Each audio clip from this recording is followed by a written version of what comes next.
ശബരിമല സ്വർണ്ണക്കൊള്ളയിൽ തമിഴ്നാട് വ്യവസായി ഡി മണിക്ക് clean chit. ഇയാൾക്ക് കൊള്ളയുമായി ബന്ധമില്ലെന്ന് അന്വേഷണ സംഘം ഹൈക്കോടതി നൽകിയ റിപ്പോർട്ടിൽ പറയുന്നു.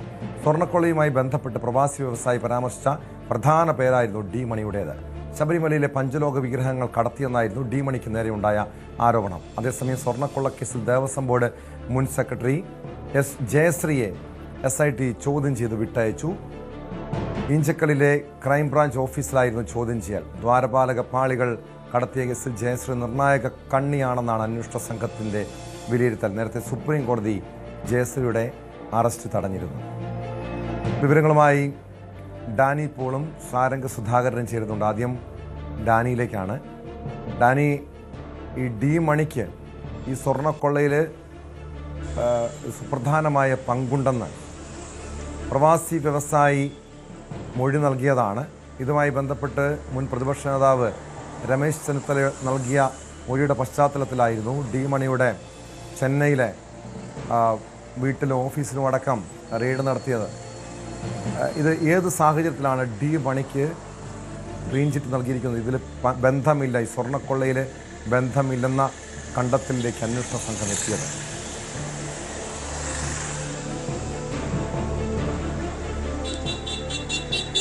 ടോം, ഈ കേസുമായി ബന്ധപ്പെട്ടുകൊണ്ട് ആദ്യം ഉയർന്നു വന്ന പേരുകൾ വളരെ ദുരൂഹമായ രീതിയിലുള്ള പരാമർശങ്ങളായിരുന്നു ഡി മണിക്കെതിരെ വന്നിരുന്നത്. കാരണം ഈ ചെന്നൈ ആസ്ഥാനമാക്കി ഒരാൾ ഉണ്ട്, ഇയാൾ വലിയ രീതിയിലുള്ള ഇടപാടുകൾ നടത്തുന്നു. പ്രത്യേകിച്ച് ഈ ക്ഷേത്രങ്ങളിലെ അമൂല്യമായ വിഗ്രഹങ്ങളടക്കം ഡീൽ ചെയ്യുന്ന രീതിയിലുള്ള ഒരാൾ. ഡി മണി എന്ന് പറയുമ്പോൾ ഡി അതിൻ്റെ എന്തോ കോഡ് എന്ന രീതിയിലെല്ലാം തന്നെയായിരുന്നു ആദ്യം വന്നിരുന്നത്. ഡയമണ്ട് മണി എന്നതടക്കം അങ്ങനെ ചില വിശേഷണങ്ങളിലേക്ക് വന്നിരുന്നു. അങ്ങനെ ഈ പേര് വരികയും രമേശ് ചെന്നിത്തല ഇത്തരമൊരു ആക്ഷേപം ഉയർത്തുകയും അദ്ദേഹത്തിൻ്റെ സുഹൃത്ത് ഇതുമായി ബന്ധപ്പെട്ട മൊഴി നൽകാൻ തയ്യാറാകുകയും എല്ലാം ചെയ്തതോടുകൂടിയാണ് ഡി മണിക്ക് വലിയ രീതിയിലുള്ള ഒരു പ്രാധാന്യമെല്ലാം ഈ കേസുമായി ബന്ധപ്പെട്ട് വരുന്നത്. ഒരുപക്ഷേ ഈ മുഴുവൻ അന്വേഷണങ്ങളും ഒരാളിലേക്ക് തന്നെ കേന്ദ്രീകരിക്കുന്ന രീതിയിലേക്ക് ഒരു ഘട്ടത്തിൽ പോലും അന്വേഷണം നീങ്ങുന്നുണ്ടായിരുന്നു. കാരണം ഇയാൾ ഇതിൻ്റെ ഒരു പ്രധാന ഡീലറാണ്, ഇയാൾക്ക് വേണ്ടിയാണ് ഇപ്പോൾ പോറ്റിക്ക് മുകളിൽ വലിയ രീതിയിൽ ഇടപാടുകൾ നടത്തുന്ന ഒരാൾ എന്ന രീതിയിലെല്ലാം തന്നെ കാര്യങ്ങൾ വന്നിരുന്നു. പക്ഷെ ഇപ്പോൾ ഈ അന്വേഷണ സംഘം ഇയാളുമായി ബന്ധപ്പെട്ടുകൊണ്ട് ഡി മണിയുമായി ബന്ധപ്പെട്ടുകൊണ്ട് വലിയ രീതിയിലുള്ള അന്വേഷണങ്ങളും കാര്യങ്ങളും എല്ലാം തന്നെ നടത്തിയിരിക്കുന്നു. പ്രത്യേകിച്ച് ഈ തിരുവനന്തപുരത്ത് വന്നതുമായി ബന്ധപ്പെട്ടുകൊണ്ടുള്ള ഒരു അന്വേഷണമാണ് ആദ്യഘട്ടത്തിൽ ഉണ്ടായിരുന്നത്. കാരണം ഇവിടെ വരികയും അതോടൊപ്പം തന്നെ ഈ 3 പേരുമായി കൂടിക്കാഴ്ച നടത്തുന്നു. അതിലൊന്ന് ആ പോറ്റിയും മറ്റൊന്ന് ശബരിമലയുമായി ബന്ധപ്പെട്ട ഒരു ഉന്നതനുമാണ് എന്നതാണ് പറഞ്ഞിരുന്നത്. ഈ പറഞ്ഞ ദിവസങ്ങളിലെ സന്ദർശനവും കാര്യങ്ങളുമായി ബന്ധപ്പെട്ടുകൊണ്ടാണ് ആദ്യഘട്ടത്തിലൊരു അന്വേഷണം പോയത്. പക്ഷെ അത് തികച്ചും വ്യക്തിപരമായ സന്ദർശനം, ഇവിടെ ആരെയൊക്കെ കണ്ടു, ആരെല്ലാമായിട്ട് സംസാരിച്ചു അടക്കമുള്ള കാര്യങ്ങളെല്ലാം തന്നെ വിശദീകരിക്കുകയും ചെയ്തിട്ടുണ്ട്. അതിൽ നിന്നെല്ലാം തന്നെ വിവരങ്ങൾ ശേഖരിക്കുകയും ചെയ്തു.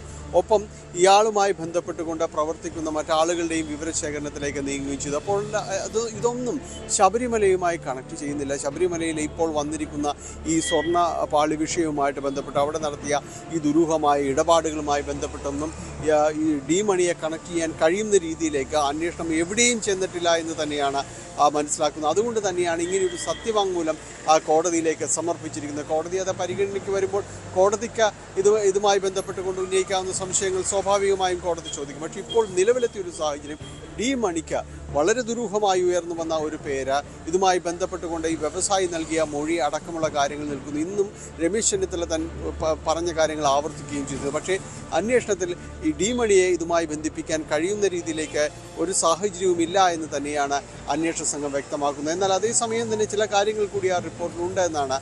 ഇതിൽ ഇയാളുടെ സുഹൃത്തുക്കൾ, ഇയാളുടെ സഹായികളായി പ്രവർത്തിക്കുന്നവരുണ്ട്. അതിലൊരു ശ്രീകൃഷ്ണൻ എന്ന് പറയുന്ന ഒരാളുണ്ട്. ഇയാൾക്ക് ഇറിഡിയം ഇടപാടുമായി ബന്ധപ്പെട്ടെല്ലാം തന്നെ നേരത്തെ പ്രവർത്തിക്കുകയും ഇവർക്കെതിരെ ഈ സംഘത്തിനെതിരെ തന്നെ പരാതികൾ നിലനിൽക്കുന്നുണ്ട്. ഇവർ ഈ രീതിയിലുള്ള പണം തട്ടിയെടുത്തിട്ടുണ്ട് എന്നതെല്ലാം തന്നെ പറയുന്നുണ്ട്. അപ്പോൾ ഇവർക്ക് നിർബന്ധമായി ഇവർക്ക് ഇതുമായി ബന്ധപ്പെട്ടുകൊണ്ട് ചില ട്രാക്കുകളെല്ലാം തന്നെ ഉണ്ട്.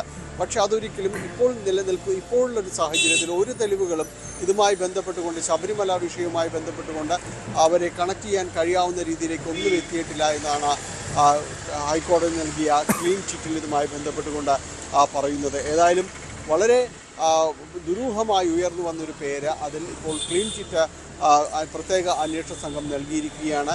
ഇനിയിപ്പോൾ ഹൈക്കോടതി ഈ കേസ് പരിഗണിക്കുമ്പോൾ അതിൽ പറയുന്ന പരാമർശങ്ങൾ അത് ഏതൊക്കെ രീതിയിൽ ഉയർന്നു വന്ന ആക്ഷേപങ്ങൾക്ക് എങ്ങനെയെല്ലാം പ്രത്യേക ദൗത്യ സംഘം ഇതുമായി ബന്ധപ്പെട്ടുകൊണ്ട് അന്വേഷണം നടത്തിയിട്ടുണ്ട്, അതിൽ എന്ത് വിശദീകരണമാണ് നൽകുന്നത് എന്നതടക്കമുള്ള കാര്യങ്ങൾ കൂടി ബോധ്യപ്പെടേണ്ടതുണ്ട്.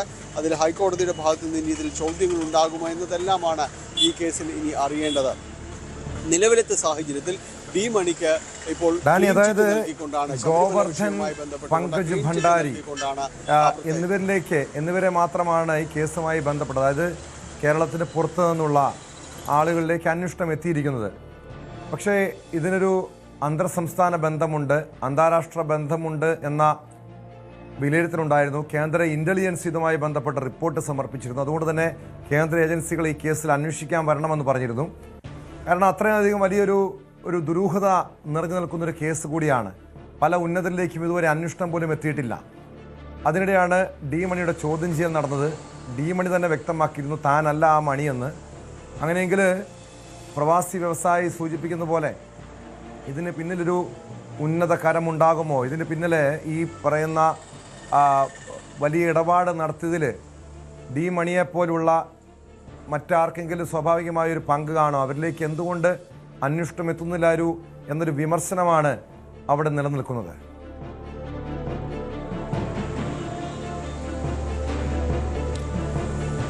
ടോം, ഇക്കാര്യത്തിൽ പല സംശയങ്ങളും ഇപ്പോഴും അവശേഷിക്കുന്നുണ്ട്. കാരണം ഇതുമായി ബന്ധപ്പെട്ടുകൊണ്ട് പല പേരുകൾ ഉയർന്നിരുന്നു. അത് മാത്രവുമല്ല, ഡി മണി ഇവരുടെ ഒരു അന്തർ സംസ്ഥാന മാത്രമല്ല, ഈ അന്തർദേശീയ തലത്തിലുള്ള പല റാക്കറ്റുകൾ ഇതുമായി ബന്ധപ്പെട്ടുകൊണ്ട് പ്രവർത്തിക്കുന്നുണ്ട്. പ്രത്യേകിച്ച് ഈ ക്ഷേത്രങ്ങളിലെ അമൂല്യമായ പൂജാ വിഗ്രഹങ്ങളും കാര്യങ്ങളുമുണ്ട്, പഞ്ചലോഹ വിഗ്രഹങ്ങളുണ്ട്. ഇതിൻ്റെ എല്ലാം തന്നെ ഒരു ഇടപാടുകാർ, പ്രത്യേകിച്ച് ഇന്ത്യയിൽ നിന്നുള്ള ഈ വസ്തുക്കൾക്കെല്ലാം തന്നെ അമൂല്യമാണ്. അതിൻ്റെ വില നിശ്ചയിക്കാൻ പോലും കഴിയാത്ത രീതിയിലുള്ളതാണ്. അതിനെല്ലാം ലോകവ്യാപകമായി ഈ ആവശ്യക്കാരെ കണ്ടെത്തുന്നതും എല്ലാം തന്നെ ഇതുപോലുള്ള ഈ ആളുകളുടെ കൈപ്പിടിയിൽ നിൽക്കുന്നവരാണ്. അപ്പോൾ ഇതുമായി എല്ലാം തന്നെ ബന്ധിപ്പിക്കുന്ന ഒരു പേര് എന്ന രീതിയിലായിരുന്നു ഡി മണിയുടെ പേരിലേക്ക് ആദ്യം വരുന്നത്. അപ്പോൾ സ്വാഭാവികമായും ഈ കേസിൽ എല്ലാവരും പറയുന്നത് പോലെ ഈ കേസിൽ ഒരാൾക്ക് ഈ പോറ്റിയിൽ മാത്രം ഒതുങ്ങുന്നില്ല ഇത്തരം കാര്യങ്ങളെന്ന് പറയുന്നത്, അല്ലെങ്കിൽ ഇവരുമായി ബന്ധപ്പെട്ട് ഇപ്പോൾ വന്നിട്ടുള്ള പേരുകാരിൽ മാത്രം ഒതുങ്ങുന്നില്ല, വലിയ രീതിയിലുള്ള കച്ചവടം ഇവർ ലക്ഷ്യമിട്ടിരുന്നു എന്നതെല്ലാം ആരോപണങ്ങളായി ഉയർന്നതാണ്. സംസ്ഥാനത്തെ പല പ്രമുഖ ക്ഷേത്രങ്ങളുമായി ബന്ധപ്പെട്ടുകൊണ്ട് ഇത്തരം ഈ രീതിയിലുള്ള കവർച്ച ഇവർ ലക്ഷ്യമിടുന്നു എന്നതെല്ലാം തന്നെ പറഞ്ഞിട്ടുള്ളതാണ്. അപ്പോൾ അവരിലേക്കെല്ലാം തന്നെ, അല്ലെങ്കിൽ ഇത്തരം ആക്ഷേപങ്ങളിലേക്ക് എങ്ങനെയാണ് അത് നിരാകരിക്കുന്ന രീതിയിലേക്ക് ഈ അന്വേഷണം എത്തിയത്?